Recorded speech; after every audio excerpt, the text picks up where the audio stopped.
বন্ধুরা আমার, আমি আপনাদেরকে অনুরোধ জানাবো, কোনো ক্ষেত্রেই না আজকে রাসূল সাল্লাল্লাহু আলাইহি ওয়াসাল্লামের সালাতটা আজকে জাল সালাতে পরিণত হয়েছে।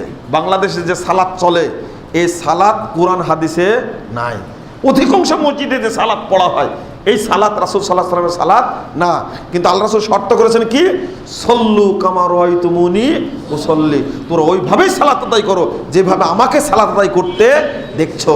বন্ধুরা আমার, কাল কিয়ামতের মাঠে আল্লাহ রাসূল উম্মতের জন্য পাগল পারা হয়ে যাবেন, যেন কষ্ট না পায়। সূর্য মাথার উপরে, পৃথিবীর সমস্ত মানুষ এক জায়গায় উপস্থিত, হাসরের ময়দান। আল্লাহ নবী বলছেন, ইন্নী ফারাতুল হাউদ, আমি আগেই চলে যাব কাউসারের দ্বারে, আমি আগেই চলে যাব, গিয়ে পানি পান করার ব্যবস্থা করব। মান সারিবা মান মাররা সারিবা ওমান সারিবা লাম আবাদা, আমার কাছ দিয়ে যে অতিক্রম করবে সেই পানি পান করবে, আর যে একবার কাউসারের পানি পান করবে 50,000 বছরের লম্বা দিনে আর পিপাসা লাগবে না। রাসূল সাল্লাল্লাহু আলাইহি ওয়াসাল্লাম দুইটা কথা বলেছেন কাউসারের পানি সম্পর্কে, কাউসার সম্পর্কে দুইটা কথা বলেছেন, আসাদ্দু বায়াদাম মিনাল লাবান ওয়া আহাল্লা মিনাল আসাল, অর্থাৎ দুধ তো কি সাদা, দুধের চেয়ে অসংখ্য গুণ বেশি সাদা হবে। জমজমের পানি মধুর চেয়েও অধিক সুস্বাদু হবে। রাসূল সাল্লাল্লাহু আলাইহি ওয়াসাল্লাম বলছেন আরেকটা কথা, আসমানে যত তারকা রাজি আছে এর চেয়ে অধিক গুণ বেশি পান পাত্র থাকবে চারিদিক দিয়ে, আমার উম্মতের পানি পান করতে যেন কোনো সমস্যা না হয়। আল্লাহর নবী কত উম্মতের প্রতি দয়ালু, চিন্তাই করা যায় না, ভাবাই যায় না। আর এই উম্মত আল্লাহর নবীর আদর্শ ছেড়ে দিয়ে পীরের আদর্শ মানছে, আল্লাহর নবীর আদর্শ ছেড়ে দিয়ে দরবেশের আদর্শ মানছে, আলেমের আদর্শ মানছে, হুজুর মুফতি খতিবের আদর্শ মানছে।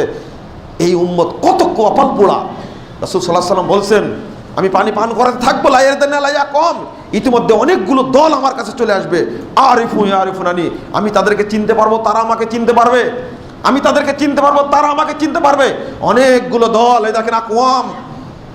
এই পৃথিবীতেও আল্লাহর নবী বলে গেছেন যে সায়াখরুজু ফি উম্মতি আকওয়াম, আমার উম্মতের মধ্যে অচিরে অসংখ্য দলের আবির্ভাব ঘটবে।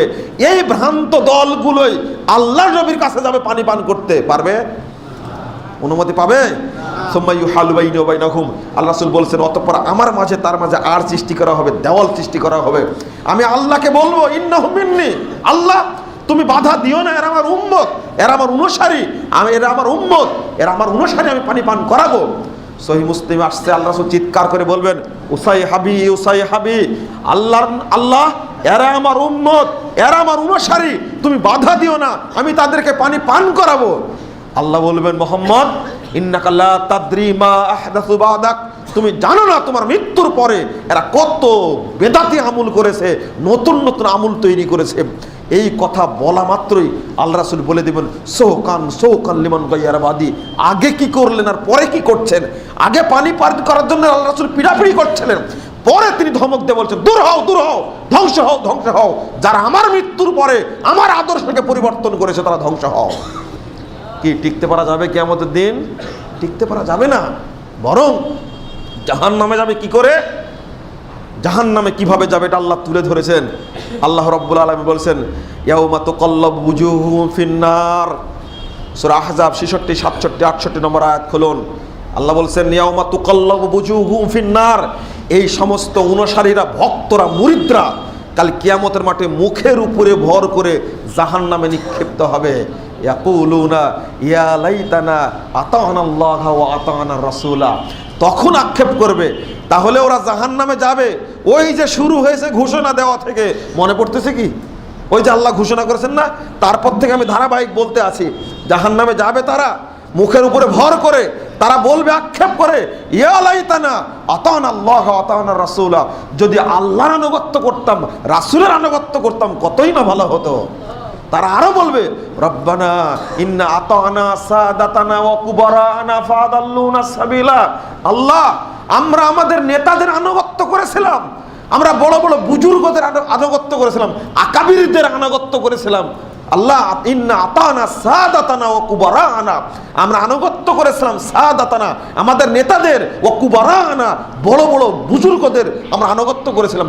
ফাআদাল্লুনাস সাবিলা, তারা আমাদেরকে পথভ্রষ্ট করেছে। স্বীকারোক্তি কারা দিচ্ছে? অপরাধ করলে অনেক সময় নিজের মুখ থেকে কি হয়, বের হয়ে যায়। এখন বর্ণনা করতেই থাকবে, তারা বলতে থাকবে, আরো বলবে রব্বানা আতিহিম যিফাইন মিনাল আযাব, আল্লাহ আমাদেরকে বেশি শাস্তি দিও না, ওদেরকে তুমি ডবল শাস্তি দাও। ওয়ালানহুম লানান কাবীরা, তাদের উপরে তুমি লানত বর্ষণ করো বেশি বেশি করে। দোয়া তখন করে কোনো লাভ হবে? এখন সতর্ক হতে হবে, এখন এই মুহূর্তে সতর্ক হতে হবে।